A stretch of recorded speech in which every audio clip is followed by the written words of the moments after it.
Hafa and welcome everyone to the Guam Congress Building. This is the Committee on Health, Land, Justice, and Culture. We're now called to order. Today's Friday, July 26th, and the time is about 2:11 p.m. I'm Speaker Therese Terlaje. I'm the chairperson of this committee, so I'll be conducting this. We first advertised it as an oversight and changed it to a round table. And I'm joined today by Senator Chris Barnett, Senator. In compliance with the open government law, the notice for this public hearing oversight roundtable was published in the Guam Daily Post and posted to the Government of Guam Public Notice Portal on Thursday, July 18 and Wednesday, July 24, 2024.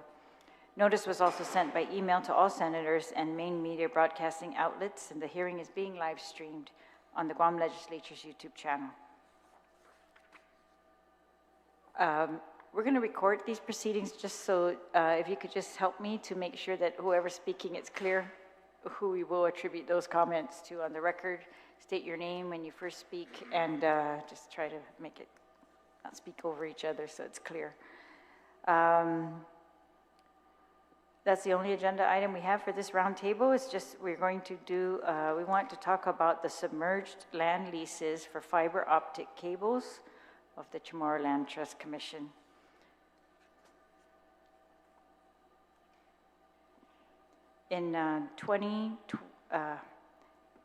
Before 2020, the Guam Comprehensive Economic Development Strategy, or SEEDS for Guam, developed by GIDA, highlighted Guam's potential to serve as a hub and communication gateway to Asia and the Western Pacific. Since initiating the Trans-Pacific Cable System in 1964, linking the island with Japan, Hawaii, and the continental U.S., Guam has significantly expanded its telecommunications infrastructure. These cable systems now extend across China, Australia, Philippines, and Palau, and with advanced telecommunications capabilities, Guam has established itself as a key communication gateway for trans-Pacific telecommunications. The island boasts one of the most extensive telecom infrastructures in the Asia-Pacific region, comparable to most areas in the U.S. Guam is home to 14 separate submarine cables serviced by 3 cable landing stations located in Tumon Bay, Tangisan, Pidi, actually, and Hagat now. These stations enable crucial interconnections and provide diverse cable routes, and that is from the GIDA's SEEDS report. So Public Law 36-108, or the GUAHA, mandated the licensing of submerged lands under jurisdiction of CHamoru Land Trust with certain parameters for the purpose of landing telecommunication cables on Guam. Previous leases prior to that law had been sometimes valued at $5,000 per year. We set a new baseline for new or renegotiated leases at $100,000 per year per cable with an annual escalation of 2%.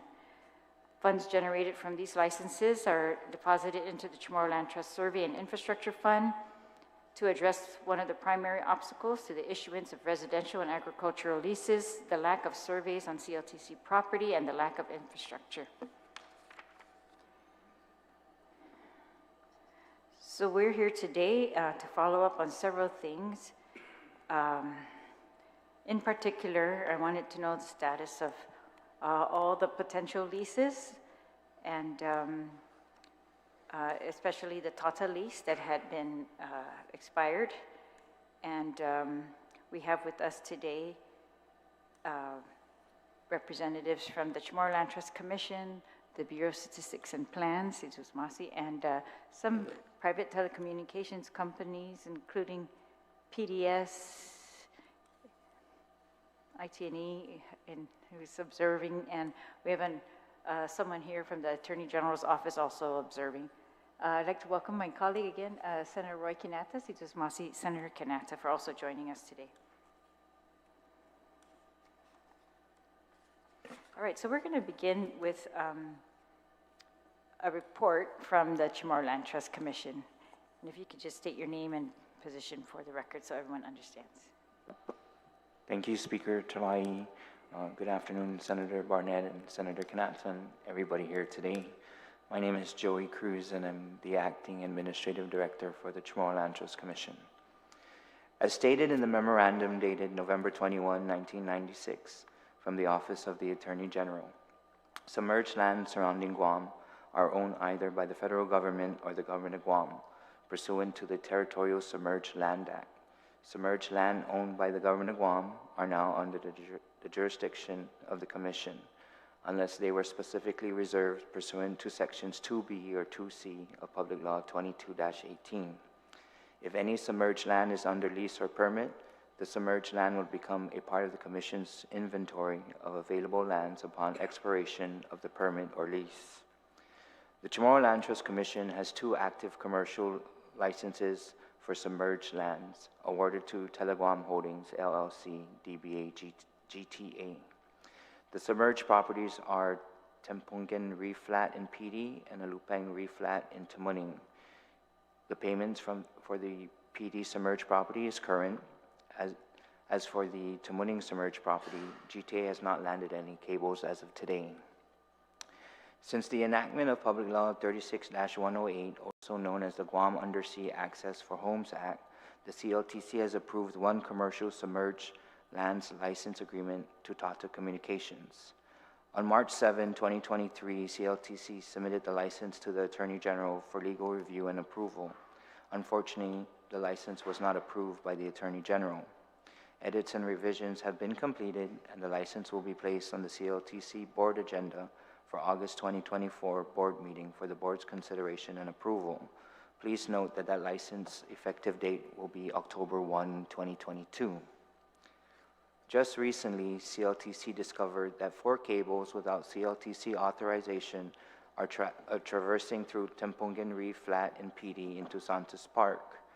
As of today, CLTC has issued a letter to Tata Communications Legal Counsel inquiring if Tata Communications have any affiliation with one or all of the cables, since Tata Communications is listed as the owner of the cable named Tata TGN Pacific.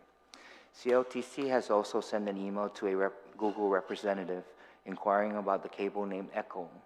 Google Meta is named as the owner of that cable. Our investigation is still ongoing and completion is contingent on the timeliness of the responses.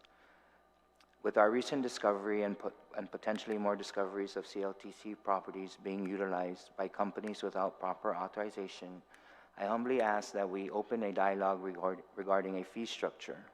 This dialogue is just not an opportunity for us to discuss a fee structure that will enable CLTC to assess back rent for those companies utilizing CLTC properties without authorization, but it is also a crucial step towards ensuring fair and just compensation and resolution for CLTC.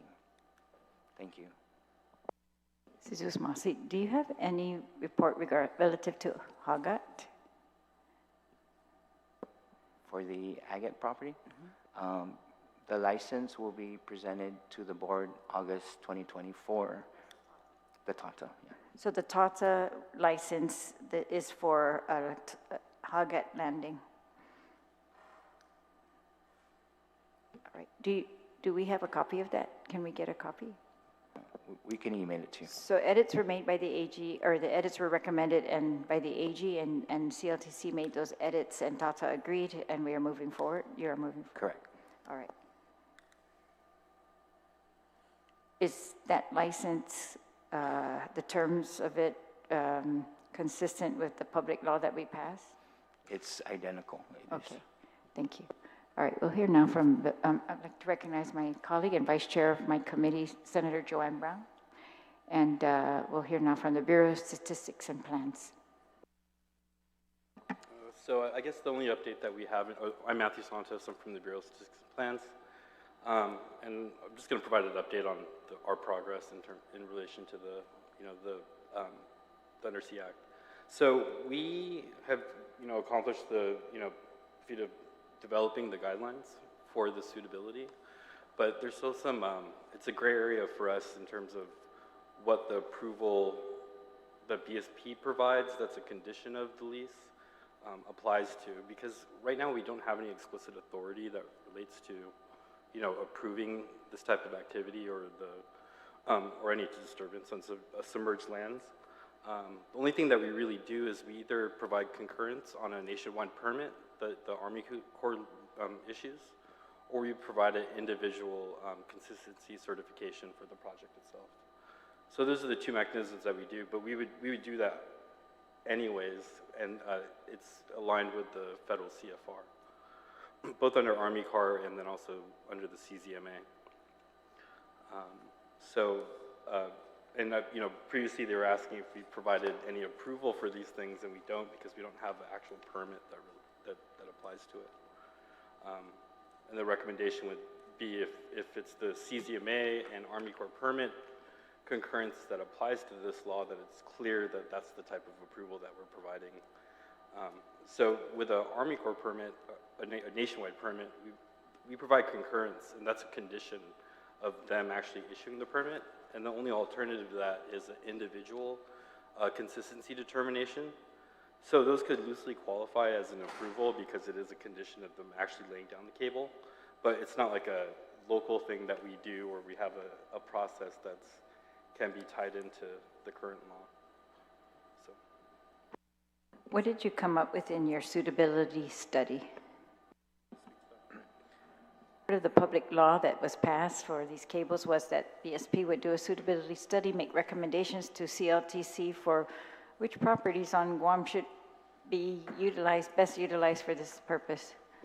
So the Guam Coastal Management Program under the Bureau of Statistics and Plans organized a working group consisting of members from the University of Guam, Marine Lab, Guam EPA, and the Department of Agriculture, and also other federal partners to identify a set of criteria and look at the different features within the marine systems to identify and try to categorize what areas are suitable for cable landings and what areas are not suitable.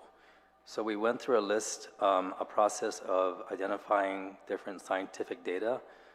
This is typically benthic habitat data, and trying to determine kind of a scale system or a weight system of what is the characteristics. Let's say if it's 50% macroalgae or 50% turf algae. That's basically just kind of the slippery stuff on the rocks versus actual, living, thriving corals, which can be classified as massive branching and plate corals. In addition, we looked at things like seagrass and other biological resources, and also natural resources that could also serve as potential habitat. And so through this working group, we set criteria to kind of create these categories that consist of moderately suitable, highly suitable, not suitable, and marginally suitable. And so through the use of spatial data and use of GIS analysis, we are then able to kind of nest and assign indicators to these, what they call polygon features. So if you look at like the coral reef, you can see those features on a map. Or if you look at, you can identify things like seagrass, and you can identify that on a map, or bare sand, for example. That can all be put on a computer program in which you can then start to analyze that data to then justify these categories. And so what we are really pleased that we were able to finish was an actual map, pretty high resolution map that indicates suitability. And in the attribute fields, I specifically identify what is the specific resource that is present within that identified area.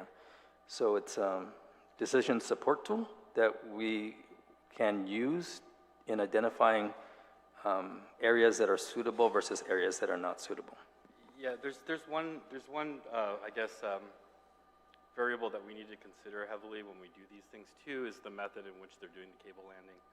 So if they do cut and cover, which is essentially like running the cable landing near to the shoreline as opposed to doing horizontal drilling out to deep sea, we would only consider the area where the punch point would be, meaning like where it comes out in the habitat that surrounds that. Because like with the GTA one in Lupang, it punches out past the reef, so that location might not be suitable for cut and cover as opposed to doing horizontal drilling. But even through the exercises that we did at our Submerged Land Summit, we looked at the newest one, right, which would be the Inarahan. And it's kind of like dead in that bay, and there's not a lot of activity. So there's other factors that we consider when we think about suitability, because we don't want to obstruct any fishing activity, or it's a conflict also with recreational marine activity as well. If I could also maybe provide context in terms of when we were providing input on this legislation when it was being drafted. So the use of horizontal directional drilling is very new in terms of landing cables. And so the only method that we knew of was cut and cover. And when we were looking at our regulations, my deputy talked about the nationwide permits for the Army Corps, which is established, the duration is from 2020 and it'll expire in 2025, I believe. But we had made a determination back then that we are only going to look at disturbances less than 1/10 of an acre.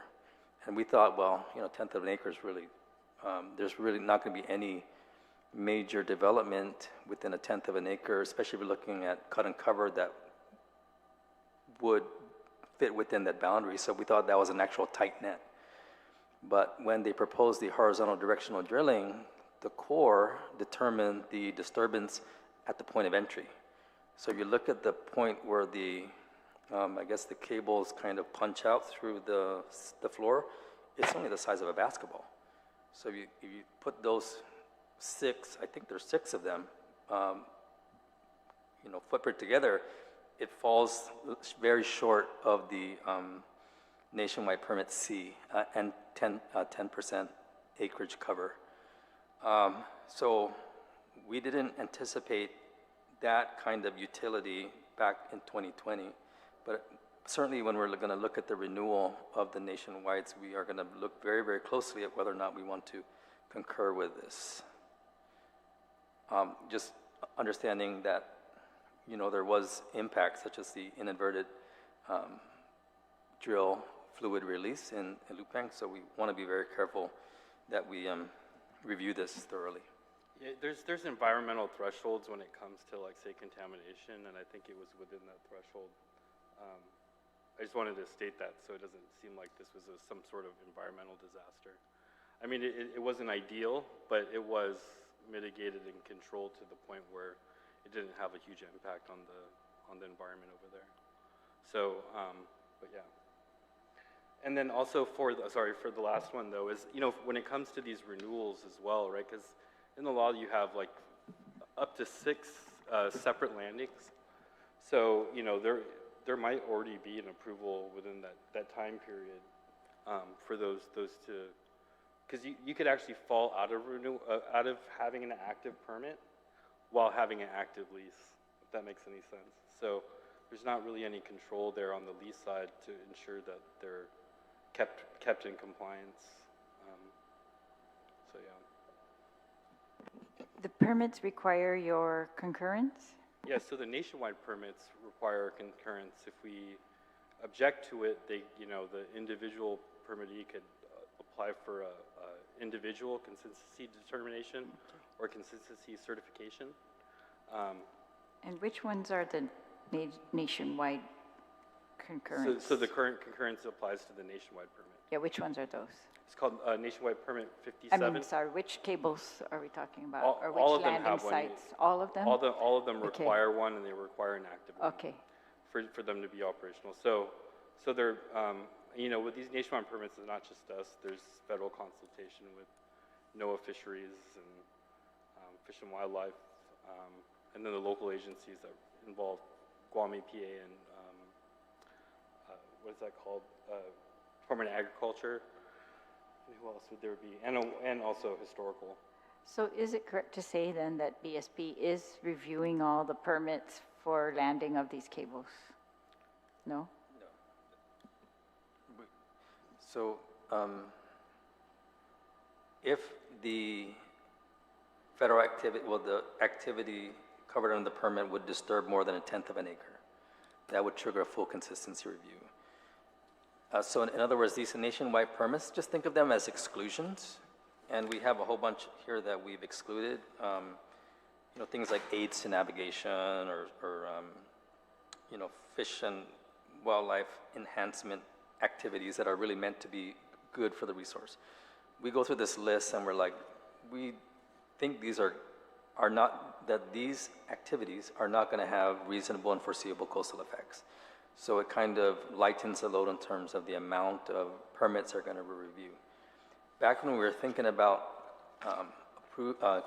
giving a concurrence on nationwide permit C, which is electric utility line and telecommunications activities, the 1/10 of the acre kind of metric, you know, we thought that for any cable landings in the future, we're guaranteed to review this because a 1/10 of an acre is really tiny. But that's not the case. So if there's going to be a new cable landing, let's say someone proposes a new one, going to be horizontal directional drilling, they're going to go to the Corps and they're going to ask them for a nationwide permit C, in which we will not review that because the Corps will say we've already given you the concurrence back in 2020. Yeah, but it's up for renewal every 5 years. I mean, So to yeah. be fair, it's not like we have that type of Yeah, please turn your mic on. To be fair, we don't really have that type of frequency in cable landings to where, you know, obviously this first one's a learning experience and we're going to be maybe a little bit more critical the next time around. But I think that at least in terms of horizontal drilling, it's the ideal method of doing it. So I actually support it because it has the least amount of disturbance. So while you know, it may look like there's some sort of loophole, it's definitely the method in which we support. It's just. So you expect future ones to all be horizontal? Well, I think that it depends on the location, right? Because if there's already cut and cover, like say for Tata and Hage, and then also for the PD, you know what I mean? There's not really a reason. I think the two new ones, which are the Lupang and then the upcoming one, which is Inarahan, are both horizontal drilling. Inarahan will be horizontal drilling. Yeah, I mean, at least that's what we understand. And, you know, even though it would probably be an ideal place for cut and cover, it's because it's, you know, there's so much sedimentation down there. They're still doing it anyways, which is a good thing. All right. So have you been active in reviewing or permitting the previous leases, for example, or not the leases, but the permits for Hage? We did one for Apricot. Okay. Yeah. And in Tepungan PT, there's two sets. One is the GTA, one is the, looks like now we're trying to determine. Tata? In PD, aside from the GTA, what we learned is there's a cable named Echo. There's the Tata cable that I had mentioned earlier. TGN. Tata. Tata, TGN Pacific. And Yes, and then there's two other cables. The way we discovered the other four cables was, I believe it's the contractor named Subcon and a representative from Google who had came to meet with me at the office. We were surprised that the individual from Google had mentioned they have a cable named Echo that has been landed in PD and will come up towards Santos Park. And of course we did question, where did you get your permits? But unfortunately we weren't provided any, so we followed up with an email. So we're just waiting on that. But as far as records is concerned, the only records and the only authorization CLTC has given was for the GTA Submerged. so those cables, are you familiar with those? They're coming in Tepungan, Tata, TGN, Echo, and Google. There are cables coming in through Tepungan. They are Tata, TGN Pacific, Echo, and Google. Were you involved in permitting those? Trying to look, because if those happen, those would be before at least my time. So I'm going back. We have a map for the federal consistency determination. I'm Okay. trying to pull it up right now. Yeah, I can say that I'm pretty certain that we haven't reviewed a Google application. Have For- not? Have not, if the application came under Google, I'm pretty certain that we have not. What about Tata? We have reviewed Tata's application in the past, yeah. Yeah, because For typically Tapugan and for For Hagat Tapugan. as well? Timpugan would be Hagat? They, Different. PD. so, the one in Hagat, yes, that's the one by the bridge, yes. Yeah, no, actually this one is them. It's because RTI Solutions is associated with GTA. So we have reviewed, RTI, yeah. yeah, RTI. And then the other one, it's, I forgot what the other third party is that's doing it. So we basically permit the activity of the people doing the cable landing as opposed to the owner, if that makes any sense. So the person doing the cable landing in Tapugan is who? Let me pull this up. That's PD, right? Mm-hmm. Yeah, that's RTI. And we did You're that. talking about the GTA one, though. Yeah, that's RTI. Yeah, so there's two sets now, GTA and Tata.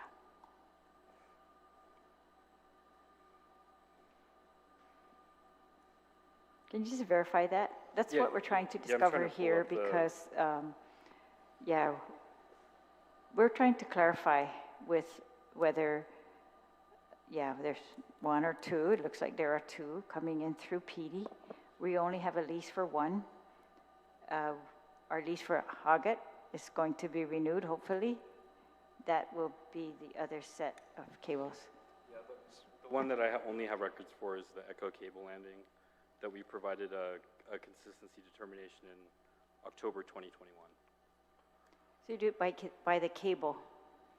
Yeah, each landing. Yeah, okay, yes. Speaker, if I may, for Tempugan and PD, there's 4 cables.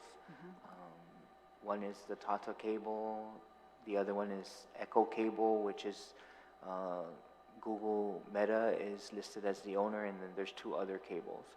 So when we visited the Santos Park, they're about 12 meters apart.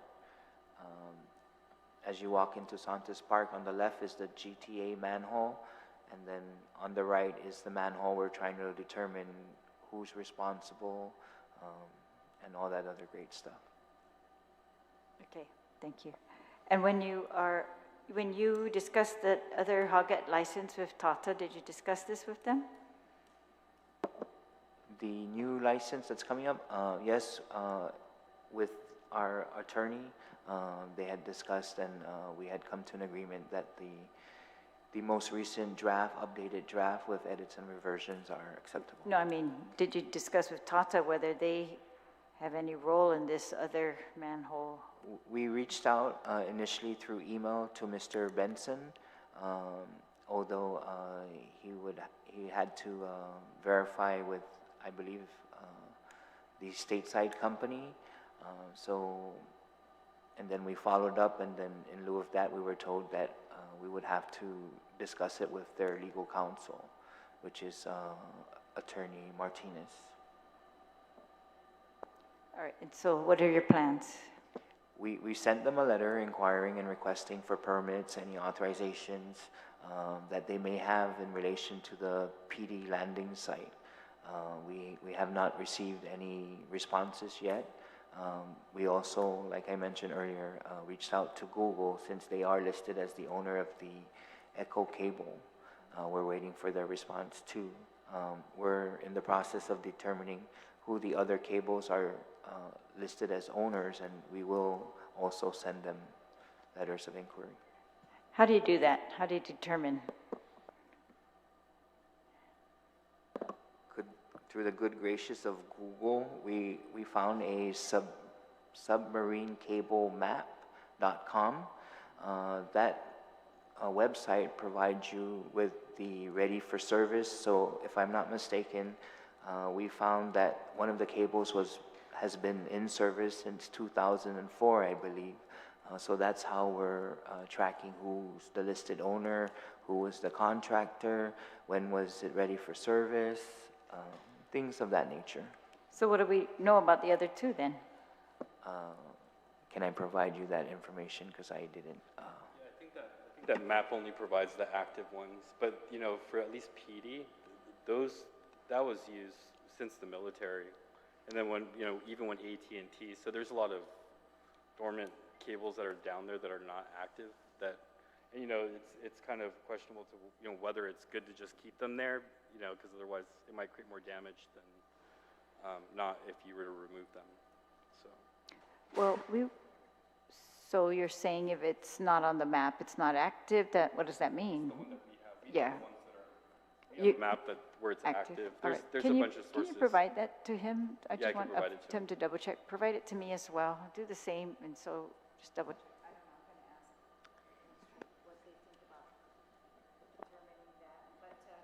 Question, sorry. If the Huggett lease is renewed, subject to CLTC action, are there cables landed there that this lease is going to cover? Can you describe that? Currently, to our knowledge, information received from Tata, there's currently 2 active cables and 2 cables that have landed. An echo cable and an apricot cable. If I'm not mistaken, the apricot cable is due for service, I believe, the 2nd quarter of next year. I may be wrong, but there are 2 cables that have landed already. 2 more? 2 more. Active plus 2 more? Yes, ma'am. Right, so that's 4. Yes, ma'am. And what would you be receiving revenue for when the lease is renewed? We will be receiving revenues for the existing, which is 2. $100,000 a year for each cable, and then for the landed cables, the landing fee of $100,000, and then when they become operational, $100,000 per cable per year. Do you know who those are all? You said the names. Sorry. Apricot and Echo. Those are the 2 new landed cables. The 2 new ones. Oh, okay. And who are the 2 existing? I don't know the names to that, but we can provide you. All right then. Okay, so that's what I wanted to figure out, because we had seen all the media reports about the landings by Google. I went on their ship and saw that they're going to Agate to land it. I actually went there when they were landing the cable and saw this property, and I wasn't aware of any lease on this property, so I'm glad that lease is going to be renewed now. And we keep hearing about PD, which was very confusing for us, so I'm very glad I hope today we're going to get this very resolved. So what about Apugan? When do you expect that to be active? Or when do you expect the lease amounts or any part of it to kick in? Nothing has been landed, you're saying? For Apugan. For Lupeng? Lupeng, sorry. No cables have been landed in our recent discussions. When do you expect? I believe hopefully within the year. If I remember correctly, I think the cable should be operational the 2nd quarter of 2026, if memory serves me right. That I know of, correct. Because people keep saying their ships are out there, but that's not that. I believe not. Okay, so you're expecting 1st quarter 2026, a year from now, or 2nd a year, quarter. 2nd quarter, even longer. 2026. Or so, all right, 2026. That's the Bifrost one. We actually did do a consistency concurrence for that. Can you speak? Yeah. Yeah, that's called the Bifrost one, and we did provide a consistency concurrence for that. And do you expect Nationwide permit. 2026 as well? I'm not sure. Okay. I could look. And is that the only one for Lupeng? That's the only one that we Okay. reviewed, and because they did the horizontal drilling first, I don't know what the Okay. status of feeding the cable in is. All right. Mr. Attorney General or anyone else would like to add to this conversation, please join us. Mr. Dave, did you have anything to add to this? Sure, I Please, yes. I was just looking at the list. I think there might be 5 cables in PD right now, based upon our familiarity. RTI put in a north cable and a south cable. TGN is there. CUS has been there for several years. And then there's the new Echo cable. So there's probably 5 active cables there. Although I don't know what Echo's status is right now. But the other ones are been there for several years. And the agate one, I just know of the 2 existing ones, which are the hand true and pipe cable. And the other 2 are new. I wonder if one of the questions, I know the military plans on putting in some fiber cables as well. And I'm wondering what do they seek their permitting through you guys? No, because, well, if it's a federal action, yeah, we would typically do a consistency determination or a concurrence with the permit, but we haven't seen anything for that. And that one would be outside of the CLTC because those would be on their submerged lands. So, yeah. And just to add to that, I guess it's going to be a case by case. So the metric for triggering federal consistency is a determination of reasonable and foreseeable coastal effect. And that's on the federal government to make that determination. But if it's going to be on their submerged properties and they determine that there is no coastal effect, then it wouldn't come to us. Well, the other thing I wondered is, have the discontinued sewer outfalls ever been evaluated as cable landing sources for sites? No, but that would be a great, something to factor into the suitability, due to there being existing disturbance. Yeah, I mean, I know there's at Tangeeson, that outfall was replaced with one that was further out. And then in Agate, they put in a new outfall there. And even here in Agana, the outfall was redone, I believe, 5 or 6 years ago. And I think they used horizontal drilling when they put in those new outfalls as well. So you take a look. All right, make a recommendation. That's a good idea. Okay, thank you. All right, Senators, Burnett, would you like to add a question? Thank you, Madam Speaker. I guess I just had some questions for the acting director, relative to the discovery of these. Are these unpermitted cables, basically what we're talking about? Cables that don't have CLTC authorization. Okay, so unauthorized cable landing. So how were you able to discover these unauthorized intrusions? Through the visit to the office with the subcontractor and the representative from Google. Prior to that, we weren't aware until they came to meet with us to discuss their cable in PD. So that triggered us, and we went to PD to verify, and we did verify that there's 2 manholes, like I mentioned earlier.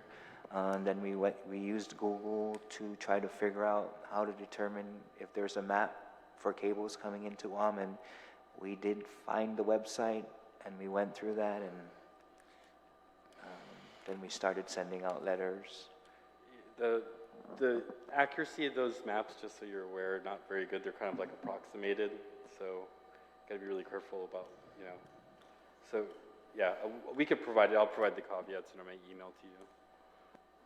There was an announcement of 4 new cable systems landing, including Proa, Taihe, Ulikula, and Halaihai. Those are all for Google? Okay. All right. Well, can you confirm those? Any of you? Thank you. Okay, please. Thank you, Madam Chair. So the irony is not lost on me that you used Google to discover more about Google's unauthorized intrusion. Is there a standard operating procedure for, lands or submerged lands when you have instance where, unauthorized squatting? What's usually the protocol?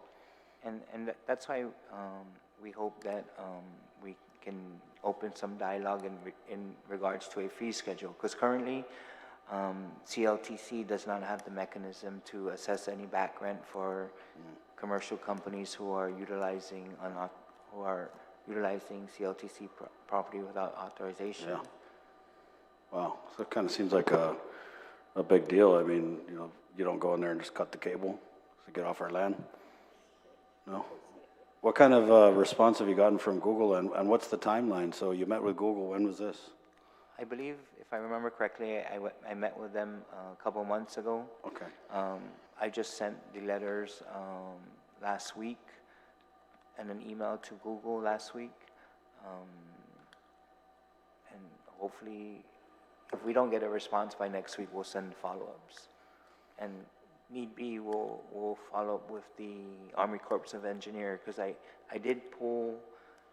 was able to find a permit application, I believe, for RTI, but that was in regards to landing in PD and in Hagen, although all the information provided to that application was related to Hagen and not PD.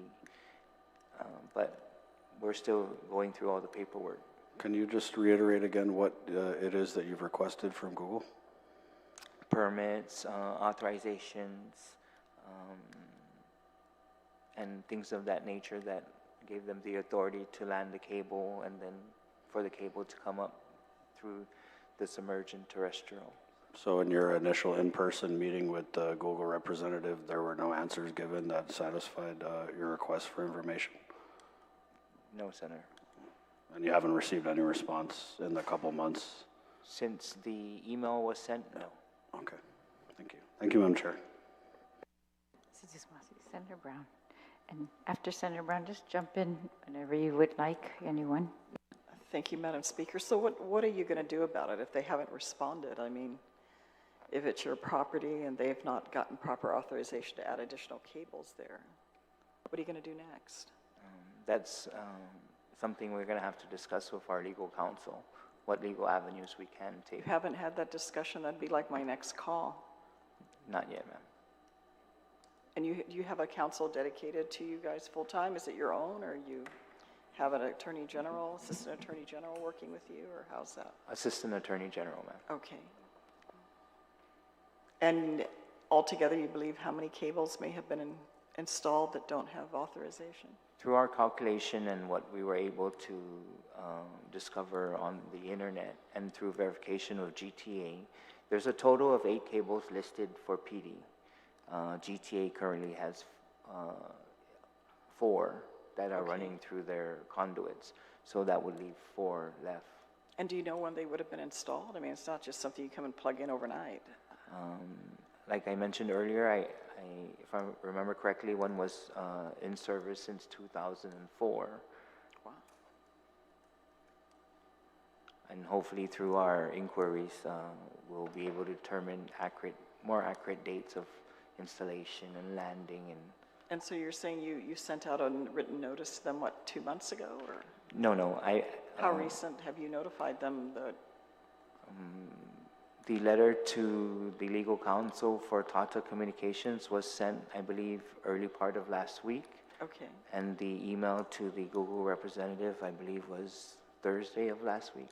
But you said you met with the representative from Google? Yes, ma'am. And how long ago was that? About 2 months ago.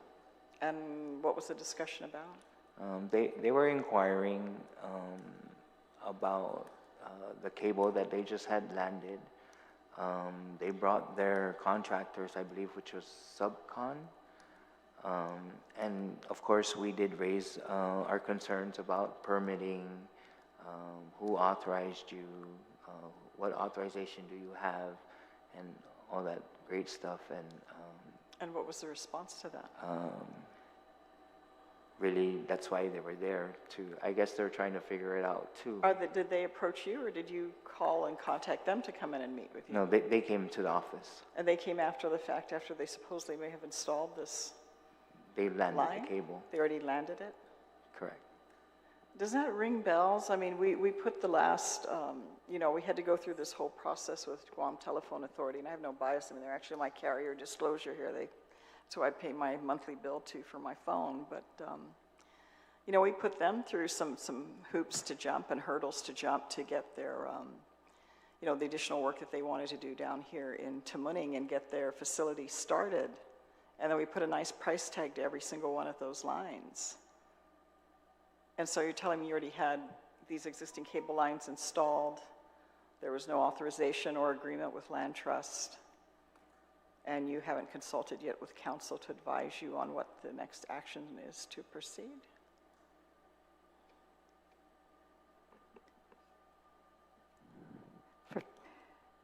For Haget, they went through a Tata landing site, right? So you said Echo in Haget is going to be covered by the Tata license that you just granted. So is Echo is Google? Correct. And so then are they okay in Haget if that license goes through? I believe so. So there's 2 cables that have landed in Hagen, Yeah. Echo and Apricot. Apricot. Oh, no. Those are the 2 new ones. Correct. All right. So were they asking about new landing or old landing? Existing. The meeting with the Google representative? Yes. Existing, regarding the Echo cable. PD? Correct. Okay. And so that's the one. They don't know they don't have a lease with anyone? We're still waiting for the response. Okay. Yeah, so we're trying to decide whether figure out whether they had a lease with Tata or somebody else. There's no lease with the CHamoru Land Trust No lease. by Tata or any other company at this time. That's all we know so far. Well, but is it, if an existing company, Tata, has the, you know, lease for the property in Haget, does that give them the ability to hook up whoever they want without consultation? Or, you know, you're the landowner, so. So if I remember when we had discussed issuing submerged cable licenses, there was a concern that was brought up. If the licensee is not the owner of the cable, it's like, in our opinion at that time, it was like subleasing. And we did raise the concerns that if you're subleasing, then we should get a percentage of your sublease amount. But at that time, our attorney at that time didn't consider it as subleasing, because we did raise the question of... Why not? I mean, even in your commercial properties that you have, if I were to lease a commercial property from you in the land trust and I sublease maybe a portion of it to another company and I'm getting rent, your regulations require that not only do I have to come to you and ask for a concurrence and authority to do so, I'm also, or they are obligated, a certain percentage of that income that I would be receiving from that sublease has to be paid to the land trust. I don't think it's changed since the last time I was looking at your files there. That's correct, what you mentioned. So why would it be any different that we're talking about, you know, these lines that are worth, you know, a substantial amount of money? Like I mentioned, Senator, we did bring up the concern of the possible subleasing activity that is occurring, but at that time, our attorney... I know, but attorneys are, you know, they all have their opinions. I mean, I'm sorry, but, you know, that would be my next question. And if I don't agree with my counsel, then I'll go get another counsel, because if the regulations are there, that's standard on your commercial leases. I mean, I could be, you know, leasing a parking, whatever the case may be. From the land trust, that's one of your basic requirements. Why would it be any different for this? I guess I have to relay the concern is, and it's been a historic issue with the land trust, particularly even those commercial, because we had a chance to look at some of those commercial leases, is the follow-up and follow-through and ensuring that in these agreements, I mean, the whole intent of why we allow these leases, obviously, as you know, is to get the revenue. That the land trust at the other end of the coin is always saying, hey, we need this money because we need infrastructure, we need upgrades, we need to do surveys and all these other things. And yet we're not as aggressive in following up with these commercial leases to ensure compliance, to ensure that they're paying their lease in a timely fashion, and that they're using the land for what the intended agreement was. So I've not looked at your particular lease with this cable company, but I would want to look and see what were the requirements and if they were to add anything else on or sublease their, because I'm sure they're not doing it for nothing. I mean, who's getting paid what for what line? So I just think we'd like to see a more aggressive stand by the land trust to ensure that its assets are being protected and that the, you know, these lease agreements are being upheld too, and that the property is used for its intended purpose. Especially because, you know, if we're going to be as critical to everybody else at the table now with regards to the requirements, you know, I would think it would be equitable that that would apply to all companies. We don't favor one over the other. We don't let other people go to not meet the requirements. So I think you understand what I'm telling you, right? I do, Senator, and since that was brought up, recently CLTC has assembled a compliance team. And recently we have gone out to our commercial constituents. Just recently again, we've discovered that Med Farm is utilizing CLTC property without proper authorization. We requested the inspection of DPW because there's structures that have been built on CLTC property. We've requested for EPA to also conduct site inspections because of concerns of what we had discovered when we conducted the field inspection. Also, we've conducted site inspections of the Afadzen lease property, which is directly behind GTA. We did request for, if I'm not mistaken, for EPA to conduct the site inspection, which we would follow up with, because there are some concerns with the activity that's happening. For example, like the storage of 55-gallon drums on the site. We've conducted a site inspection on global recycling. We did reach out to EPA to conduct an inspection because upon CLTC's inspection, the stockpile of metallic waste that was there many years ago, which could be determined by the overgrown vegetation, has been stockpiled with white goods. We did inquire whether when a company does renew their license for recycling, is there some type of cleanup plan that's associated with that. We will be sending Global Recycling a letter of concern and requesting for their cleanup plan. Global Recycling will be presented to the board August 2024 for the board to decide what's our next step, in what direction do we want to go. Do they want to rescind the authorization to occupy letter that was issued in the past? Do they want to grant them to maintain the authorization month to month so that CLTC, to enable them to clean up the property and CLTC is not stuck with the price tag to clean it up? So we are being just as firm on our commercial lessees, and we are treating them the same way as our residential and agriculture. So we have started compliance in regards to our commercial lessees. I understand. I think the frustration is, you know, we could turn the clock back 15 years ago when I was looking through your files and we're having the same conversation. And as a landowner, I mean, I just think you need to be a lot more aggressive, because these companies otherwise, if you're not knocking on their door, why do they care? And if they've not come to you to notify you, if they've not met the obligations of their lease agreement, I'd terminate it. It's not that complicated. It really isn't. And if you don't mean business, they're not gonna, it's not gonna faze them. But then they have to weigh, is it worth the battle?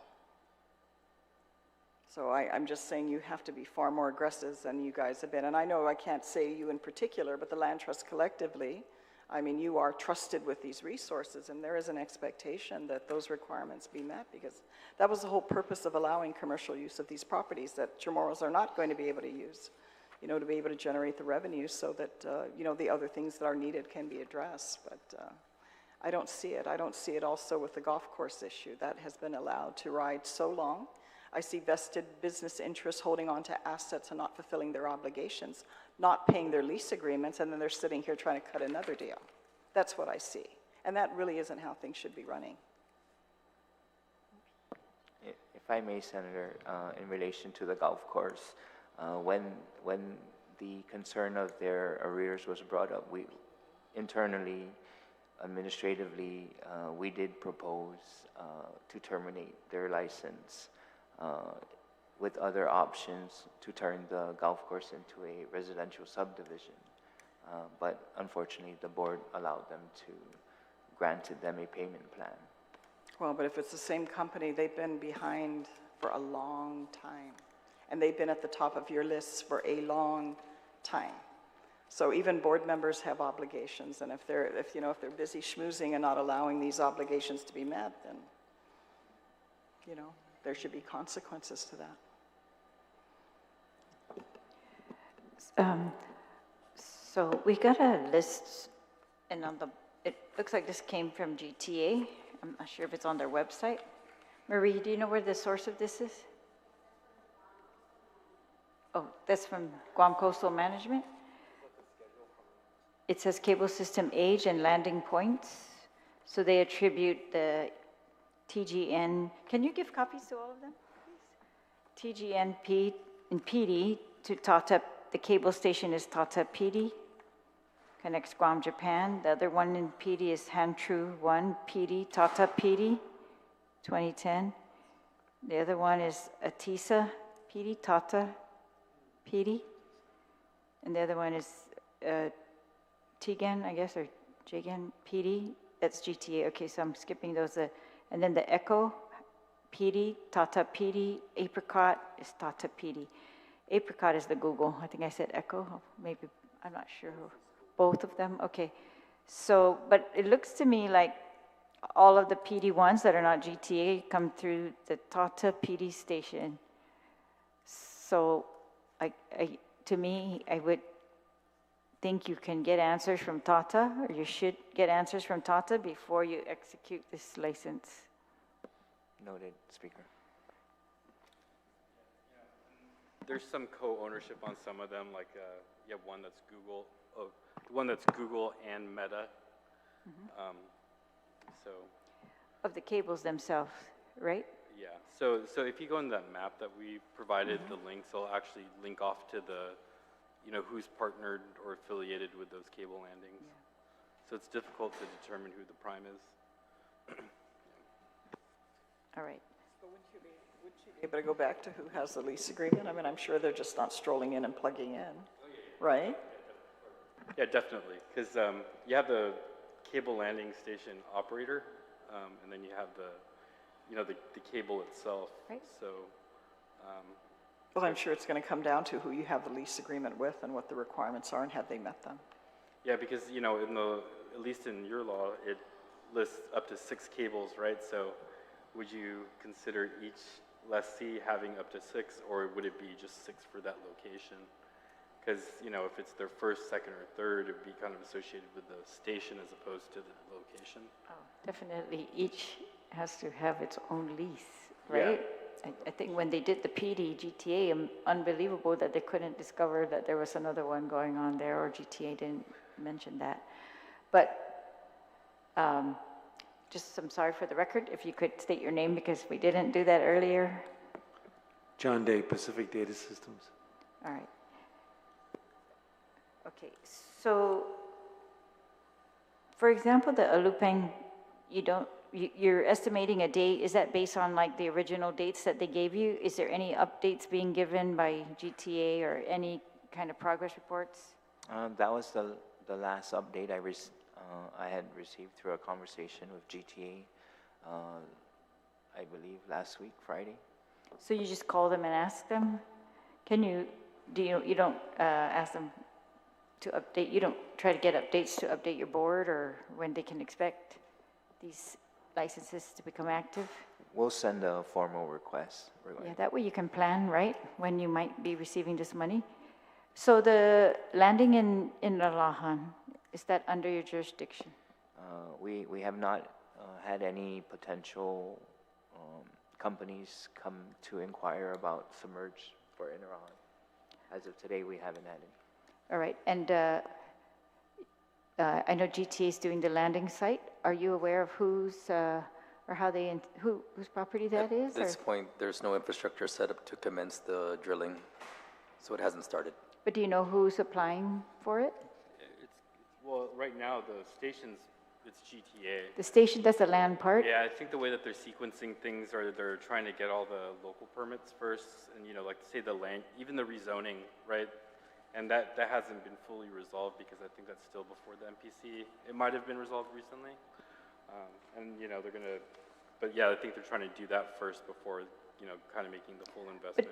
But you said you've already seen their plans and it's going to be horizontal, right? And so whose plans are those? That's what's been communicated to us. But the only thing that's really come through our office relates to the land use aspect of their, and that's outside of the CHamoru land. That's the, But the you have a terrestrial map side. of these properties, you said, so you've mapped out which ones are suitable, not suitable. You must have mapped out ownership as well? Well, so we have, there's only two types of ownership on Right. the submerged side, right? Yeah, we have those. We So have who would you say is the owner of where they're going to bring in the cable for That's in the Lahan? Pretty much everything south of Agate, or, of Santa Rita is Guam submerged lands. Okay, And it goes all the way around, all the way up to Anderson Air Force Base on the other side. all right. So you agree that that should be under the CLTC's jurisdiction? They just haven't applied yet or made any communications with CLTC, although they're beginning, they've already gone through the Land Use Commission for the landing site, the building itself, right? I think that should be put onto your agenda, or you can review the landing site application documents at Land Management and see what their timetable looks like. Just so, that's again for CLTC planning purposes. So, and then it was Google that announced those other ones that I read out earlier, that Bulikula is supposed to connect Guam to Fiji, Halai connect Guam to French Polynesia. So check those, what their timelines for those are. It wasn't very clear. And it doesn't say where those come through. Is it anyone else here able to give us any more information or fill in any gaps? This is really old. It's too old? Yeah, Okay. I would use the current, because even the source being used here is the same source Okay. that was provided. All right, so what do you recommend we use? The one that I provided, because it actually shows the anticipated landing date. No, in the email I sent to you for the map. Oh, today? Yeah. BSP provided a map by email? Yeah, I submitted the submarine cable map for Guam. Sorry, we didn't. Yeah, so it's, and it has like the different landings and then the ones that are anticipated. Is this it? Yeah. Oh, okay. So you think this is pretty up to date? So this would show us whether they're landing and do you know, You click off into those individual Okay. links, they'll show all the parties involved great. in the cable landing. there you go. That's on your website? That's separate from our suitability map or our submerged land map, which I could provide as well as a link. Could you provide it to CLTC as well? Yeah. Yeah, so an email. All right, and then, so that's in Alahan, the Alupang, we did PD, Agat.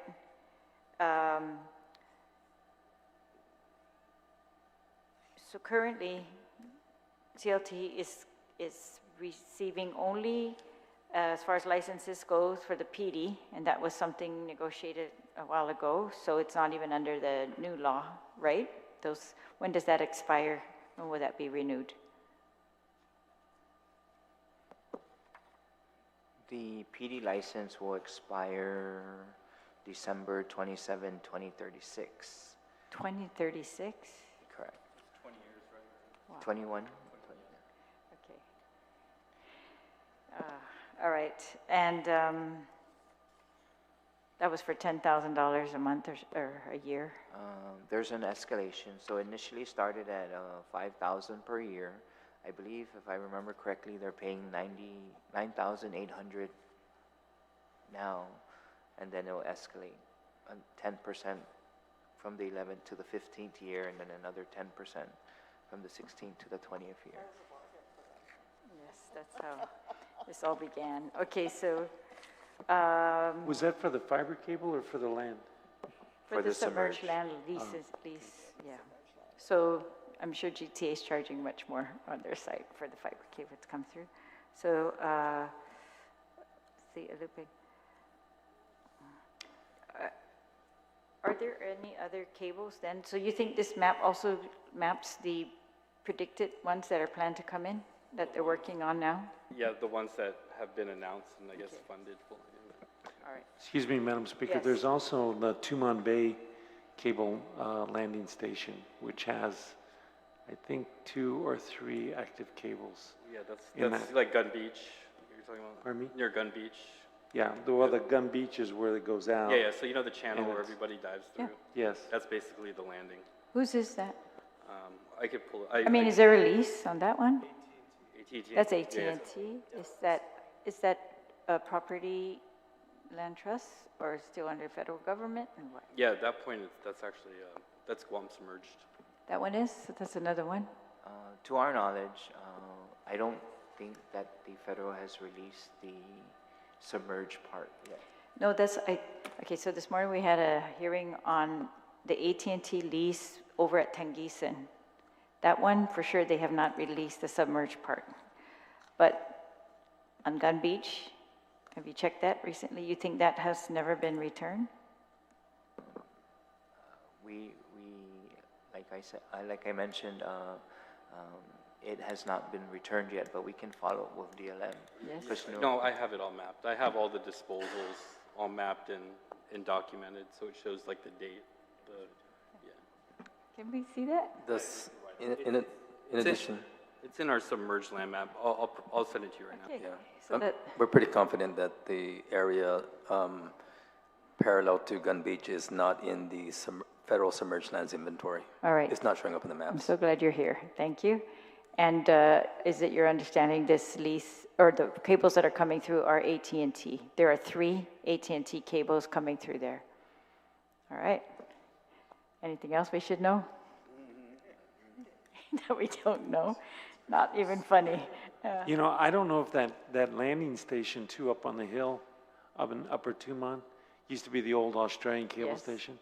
I don't know if there's a land lease on that or what the deal is on that cable station. I think it's under federal. That's outside of CLTC.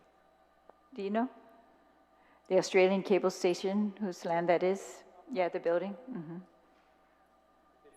Yeah, I remember it had a sign on it saying one Guam, one, what was that military slogan? The one Guam, yeah, and they had a sign there, so I thought it was their property with a fence, but we'll see. Yeah, thank you. Check that. There's storage tanks up there, remember, for many years, they had the housing there on the other side. Well, we recall, remember, they had their fuel storage tanks there. On one side, they had Australian cable, and then they had their housing. I don't know if the buildings are still there, it's overgrown, I don't know if they demolished them, but be curious if that was part of their footprint as well. Is it leased, was it private? Be good to know. Yeah, I just sent it to you, so it's clearly outlined in there. So Great. if you look at the map, there's going to be shading where it's federal land. All right, thank you. Do you know of any local companies hook up through that Australian cable station?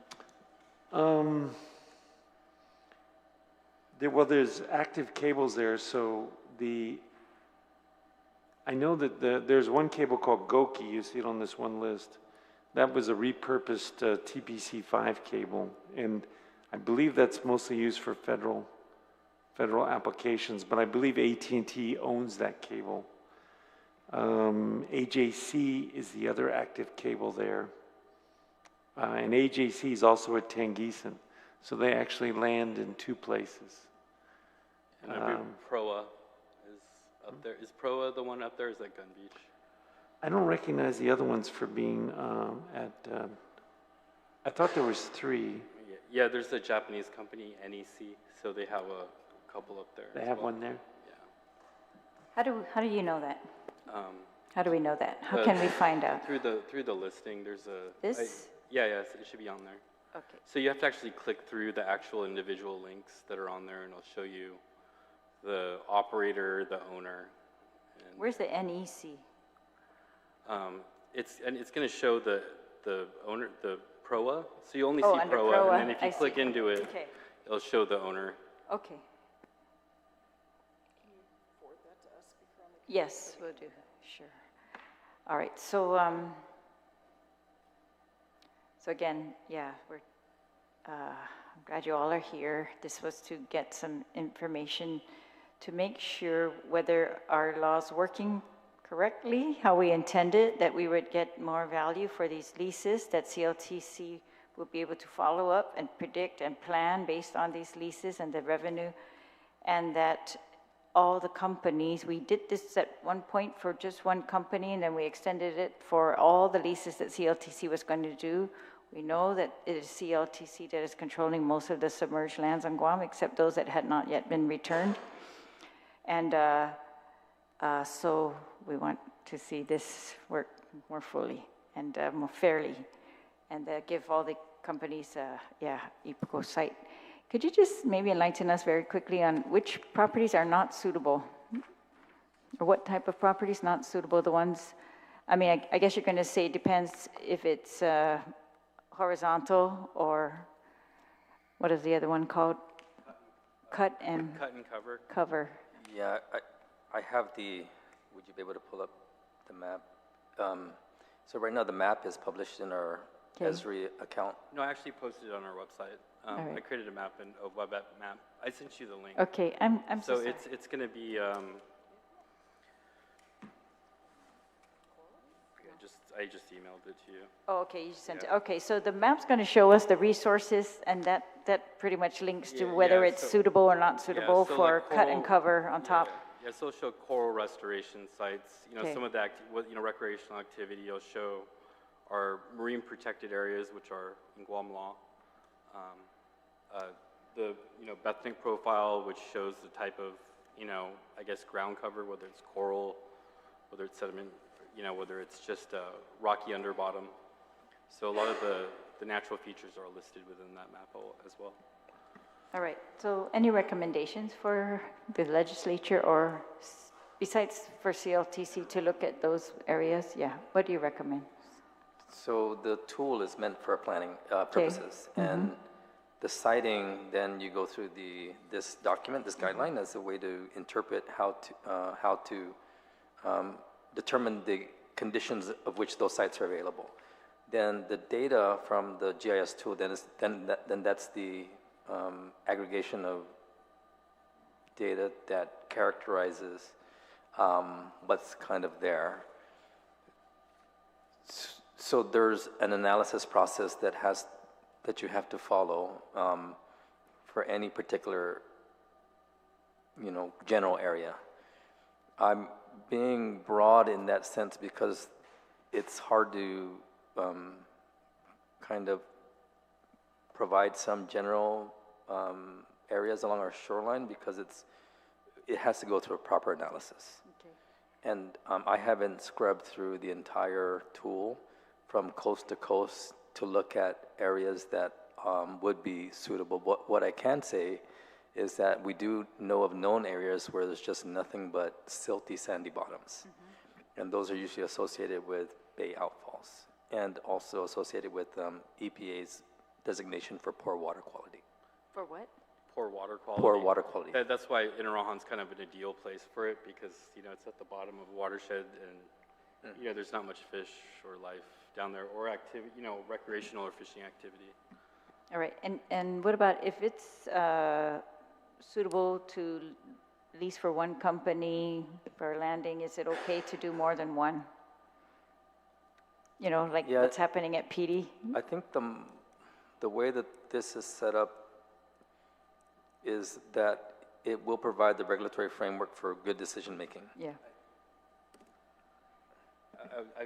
Well, first off, they need to have their regulations, but we don't, we're not working on any regulations at the moment.